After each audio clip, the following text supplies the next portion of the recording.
그 구약의 잠언 30장 18절 말씀을 보게 되면 내가 심히 기이 여기고도 깨닫지 못하는 것 서너시 있으니 라고 하는 말씀이 있습니다.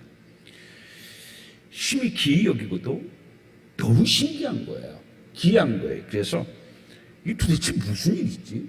아무리 생각해도 이해되지 않는 일들이 서너 있다 라고 기록하고 있습니다. 그런데 사실 우리가 이 세상 살아가는데 깨닫지 못하고 이해할 수 없는 일들이 어떻게 서너밖에 없겠습니까? 더 훨씬 더 많겠죠.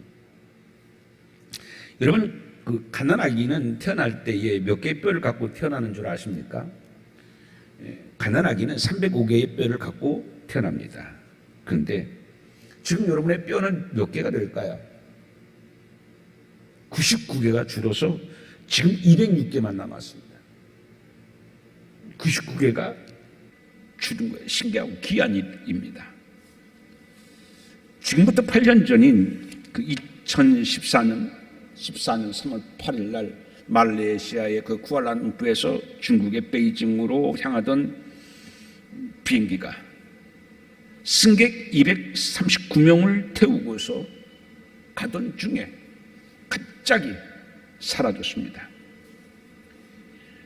이 비행기는 레이더 및 항공기 위치 추적 장치에서 도저히 그 이유도 없이 흔적도 없이 갑자기 사라져 버린 것입니다. 비행기도 사라졌어요. 승객 239명도 흔적도 없이 이유도 없이 사라졌습니다. 이 일로 중국, 호주, 말레이시아 정부는 3년 가까이 수중 수색 작업 및 모든 노력을 다 했지만 그 어디에서도 승객 239명을 그리고 비행기의 자리를 찾을 수 없었습니다. 사고로 인한 추락도 아니었습니다. 납치된 것도 아닙니다. 그냥 승객 239명 그리고 그를 태운 비행기가 갑자기 통째로 이유 없이 흔적 없이 사라져 버린 겁니다. 지금도 그 원인과 그 실종 위치를 찾지 못하고 승객들의 시신 역시 찾지 못하고 오리무중이고 많은 사람들은 기이한 일로 도대체 어떻게 된 일인지 원인도 발견하지 못하고 채 있습니다. 세상에는 참 이해할 수 없는 일들이 이처럼 많이 있습니다. 오늘 본문도 보게 되게 되면은 그렇게 이해할 수 없는 일이 기록되고 있는데 바로 에웃에 관한 일입니다. 본문은 그 12절 말씀에 보게 되면 모압이 이스라엘을 쳐들어옴으로 시작하고 있습니다.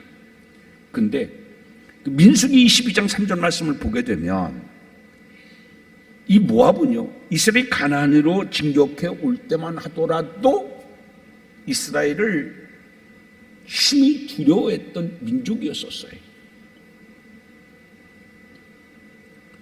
이스라엘 이름만 들어도 벌벌 떨고 우리 모압을 침략하면 어떡하지? 우리가 막아낼 수 있을까? 이스라엘은 굉장히 두려워했던 나약한 힘없는 그러한 것이 모압에 있었어요. 그런 그 나약했었던 이스라엘 두려워했었던 모압이 이제는 어떻게 해요? 강성해져 가지고서 이스라엘을 침공해 와요. 거대한 산 위로 넘을 수 없을 것 같다고 생각했었던 계란 위로 바위를 칠 것 같았었던 그 엄청난 그 이스라엘을 그들은 단숨에 진격해가지고서요 초전락사를 내고요 그리고 이 여리고성을 점령해서 무려 이스라엘을 18년 동안 점령하게 되줍니다. 그리고서 18년 동안 모압은 이스라엘에게 공물을 받게 됩니다. 그런데 이 공물은요 이스라엘이 감당할 만한 수준의 공물이 아니었습니다. 과분한 과대한 공물이었었어요. 이스라엘 백성들이 온갖 고생을 해서 지은 농사를 다 뺏겨서 정작 이스라엘 자신들은요 굶주림의 고통을 18년 동안이나 당했습니다. 그래서 궁핍의 18년 강탈의 18년 동안 이스라엘 삶을 어떻게 됐을 것 같아요?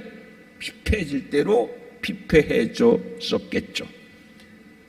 그러나 이스라엘은 더 모압에 저항할 수 없었습니다. 뺏길 대로 다 빼앗겨요. 배고파요. 18년 동안이나 이러한 궁핍의 생활을 살다 보게 되니까 그들은 더 이상 살 수가 없어요. 끝이 보이질 않아요. 그래서 그들이 할 수 있는 것은 오로지 하나, 그것은 바로 하나님 앞에 기도하는 것뿐이었습니다. 그런데 오늘 본문을 자세히 보게 되게 되면 그렇게 이스라엘 두려워했었던 모압은 강해지고 자신만만하면서 가나안을 진격해 왔었던 그 이스라엘이 왜 이렇게 쪼그라들었을까? 그 이유가 12절 말씀에 기록되고 있습니다. 12절 말씀을 한번 같이 읽어볼까요? 시작. 이스라엘 자손이 또 여호와의 목전에 악을 행하니라. 이스라엘 자손이 여호와의 목전에 악을 행함으로 여호와께서 모압 왕 에글론을 강성하게 하사 그들을 대적하게 하시매. 이유가 여기 있어요. 이스라엘이 하나님 앞에서 악을 행하니까 어떻게 해요? 강성했던 이스라엘은 점점 쪼그라들어서요 나약해졌어요. 그런데 나약했고 두렵고 작았었던 모압은 어떻게 해요? 점점 강성해져 갔다 라고 하는 말씀인 것입니다. 강성했었던 이스라엘이 왜 이렇게 나약해지고 가나안 땅을 진격했었던 그들이 왜 다른 민족의 침략을 받아서 18년 동안이나 조공을 바쳐야 되는 그런 역전이 됐을까요? 그것은 바로 12절에서 하나님 목전에서 악을 행했기 때문이다 라고 말씀하고 있습니다. 사랑하는 성도 여러분, 기억하십시오. 우리가 하나님 앞에서 아름다운 삶을 살지 못하게 되면, 악을 행하게 되게 되면 강성했던 삶이 점점 나약해지게 되고 풍성했던 것이 빈궁하게 되어지고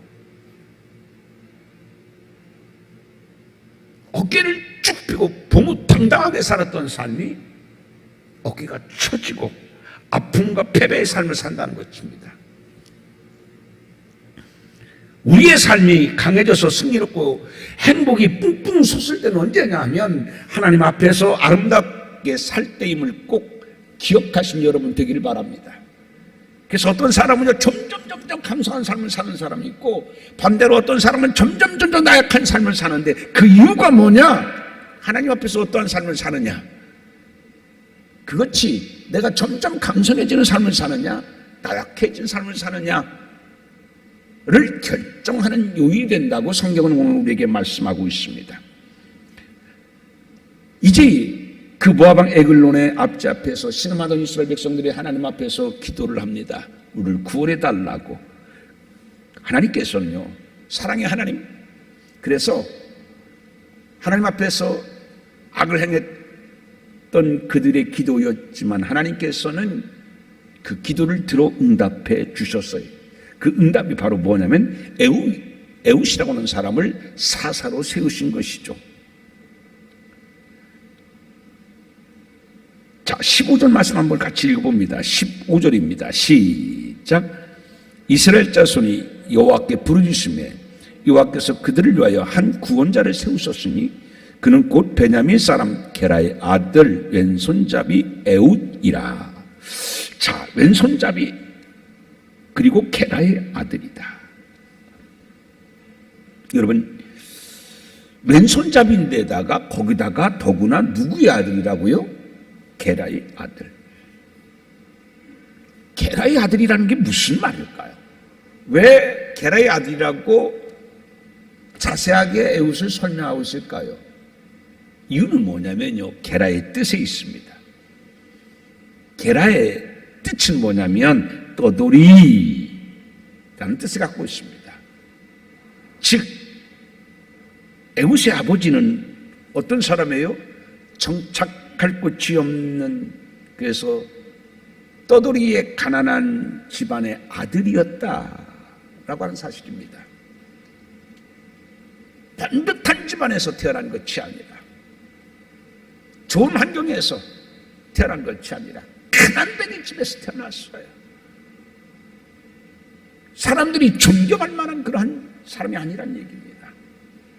더구나 그는 왼손잡이였습니다. 왼손잡이라고 하는 것은 지도자감이 아니다라는 말이에요.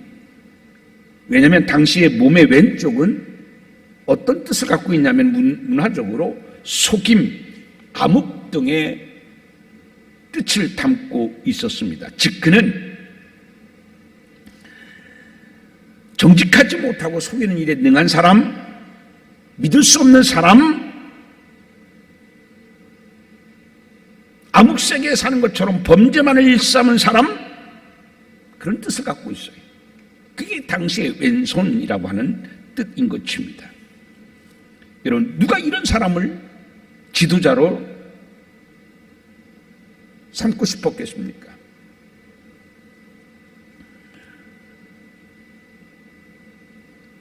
범죄 속에 살던 사람, 정직하지 못하고 거짓말에 능한 사람, 그게 왼손잡이의 뜻이에요. 더구나 그 집안의 출신은 뭐예요? 가난하고 떠돌이고 별 볼 일 없는 집안입니다. 집안을 보나 이 개인을 보나 정말 지도자감이 될 만한 사람이 아닙니다. 더구나 이 왼손잡이라고 하는 뜻을 보게 되게 되면 오른손이 굽은 자라는 뜻을 가지고 있습니다. 그 말은 무슨 얘기예요? 오른손을 쓰지 못하는 장애자다, 그런 얘기입니다. 전쟁을 하는데 여러분, 오른손을 쓰지 못하는 장애자가 어떻게 전쟁에 나가서 싸울 수가 있겠습니까? 장점이나 강점은 찾아볼래야 찾아볼 수 없는 사람이 바로 누구냐면 바로 이 에웃이었습니다. 장점이나 강점은커녕 단점과 허물과 약점 투성인 사람이 누구냐면 바로 이 에웃이었었습니다. 이스라엘이 그렇게 고통 속에서 하나님께 부르짖었는데 하나님께서 응답해 주신 것이 누구냐면 겨우 응답한 사람이 그 수많은 사람 가운데서도 가장 모질이, 가장 지도자가 될 수 없는 사람,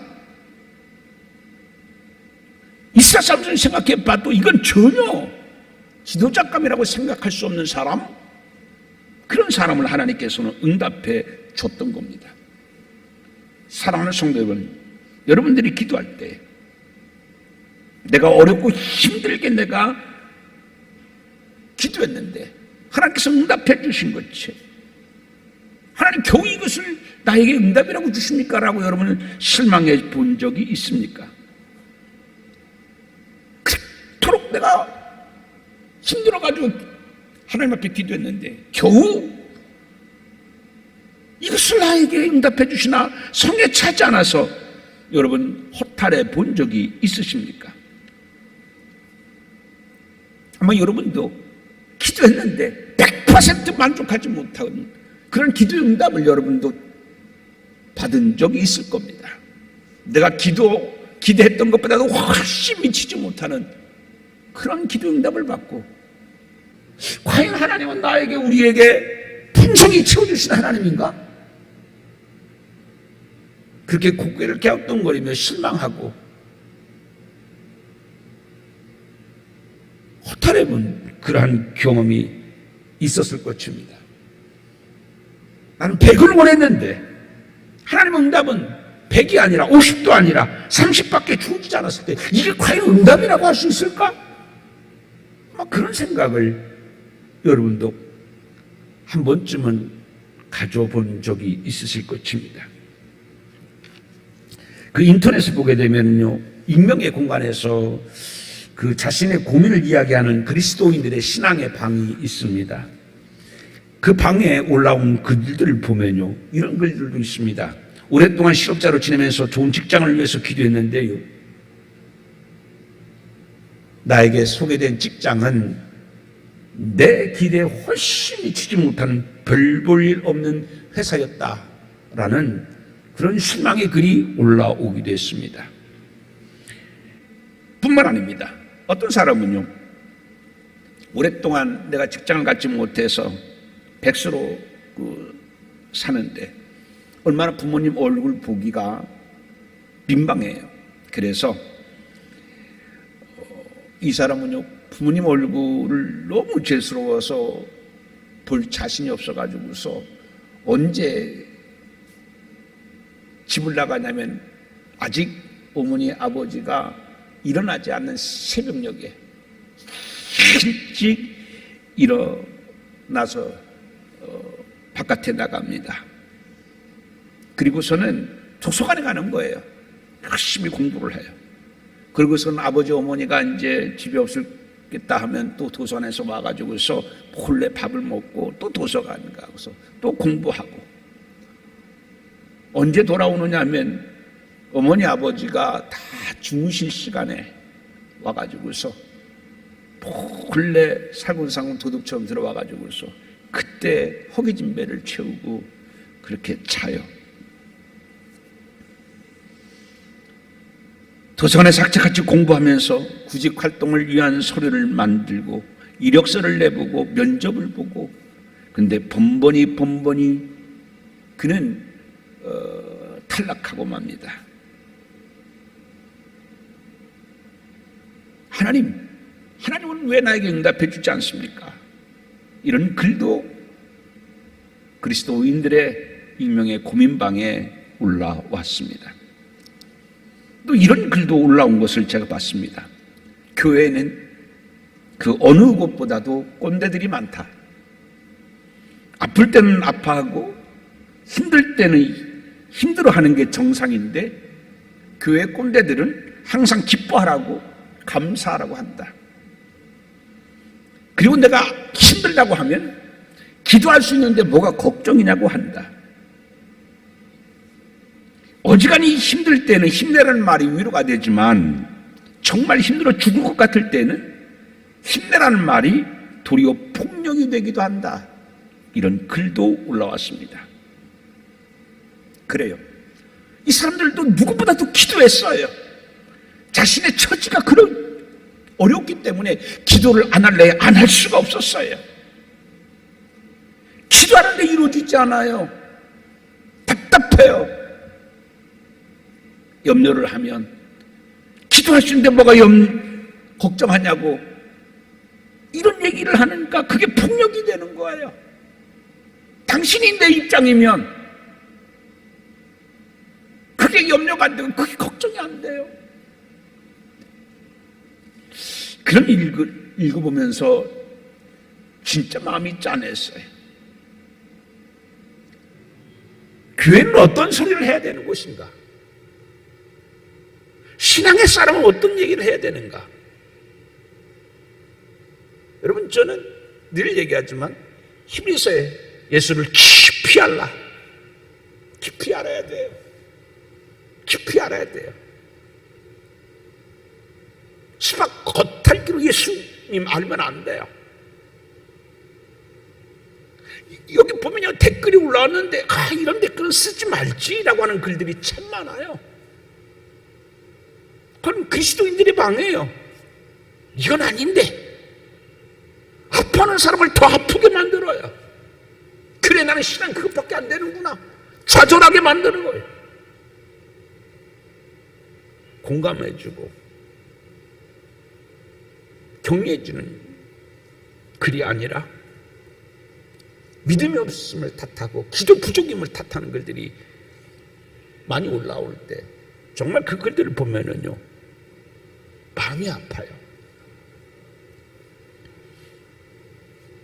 지금도 우리의 주위에는요, 이처럼 기도 응답이 없는 사람으로 아파하고 신음하는 사람들이 많아요. 100을 위해서 기도했는데 30, 20밖에 응답되지 않아서 하나님 이거 갖고 어떡하라고요? 라고 하나님 앞에서 고민하고 우는 사람들이 참 많아요. 믿음의 영웅인 바울도 자신의 질병으로 하나님께 기도했음에도 불구하고 하나님은 뭐라고 말씀하셨어요? 하나님의 응답은 덜렁 딱 내 은혜가 내가 족하다. 그렇게 기도했는데요, 내 은혜가 족하다. 반쯤 고쳐주는 것도 아니에요. 조금 더 회복시켜주는 것도 아무것도 아니에요. 하나도 하나님께서는요 바울의 기도에 응답하지 않았어요. 이해할 수가 없어요. 내 은혜가 족하다. 아파 죽겠는데 목회자가 늘 아파가지고 골골하면서 그게 덕스럽고 사람들한테 선교에 전대 무슨 도움이 되겠어요? 근데 하나님은요 이상하게 당연히 고쳐주시고 봐라 살아계신 하나님을 사람들에게 증거할 수 있도록 건강을 빨리 회복시켜 주시고 기도의 응답 간증을 할 수 있도록 해주셔야 되는데 하나님은 겨우 뭐라고 말씀하셨냐면 내 은혜가 족하다 이렇게 말씀해 주셨어요. 이 말 한마디뿐 다른 어떤 위로도 격려도 하나님 하지 않으셨어요. 겨우 이건가 하나님은? 얼마나 허탈해요. 정말 우리의 기도의 기대치하고는 어때요? 너무나 차이가 나요. 오늘 본문이 그래요.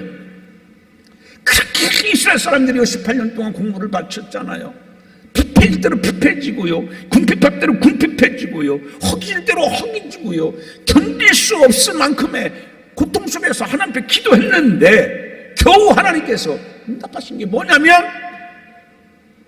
정직하지 못하고 속이는 이에 능한 사람, 범죄를 일삼는 암흑세계의 사람, 떠돌이 거렁뱅이의 아들, 오른손에 장애가 있는 왼손잡이, 이게 하나님의 응답인가요? 장애자가 어떻게 나가서 싸움을 싸워요? 두 손이 다 있어도 이길까 말까 한데 오른손이 쓰지 못하는, 한쪽밖에 쓰지 못하는 그런 사람을 하나님께서는 이 기도의 응답으로 주셨어요. 이걸 어떻게 이해해요? 상식적인 선에서 우리가 이해가 되잖아요. 하나님은 말귀를 못 알아듣는 하나님이신가? 사람이 없어서 어떻게 에웃을 세우셨어요? 참 이해할 수 없어요. 근데 여러분, 이스라엘의 기대에 훨씬 미치지 못한 어처구니 없는 그 응답의 애후의 활약이 어떠했습니까? 여러분, 오늘 본문 27절에서 29절을 한번 말씀 읽어봅니다. 27절에서 29절입니다. 27절에서 29절 같이 읽어봅니다. 시작. 그가 이르러 에브라임 산지에서 나팔을 불매 이스라엘 자손이 산지에서 그를 따라 내려오니 에웃이 앞서가며 그들에게 이르되 나를 따르라. 여호와께서 너희의 원수들이 모압을 너희의 손에 넘겨주셨느니라 하며 무리가 에웃을 따라 내려가 모압 맞은편 요단강 나루를 장악하여 한 사람도 건너지 못하게 하였고 그때 모압 사람 약 10,000명을 죽였으니 모두 장사요 모두 용사라 한 사람도 도망하지 못하였더라. 여러분,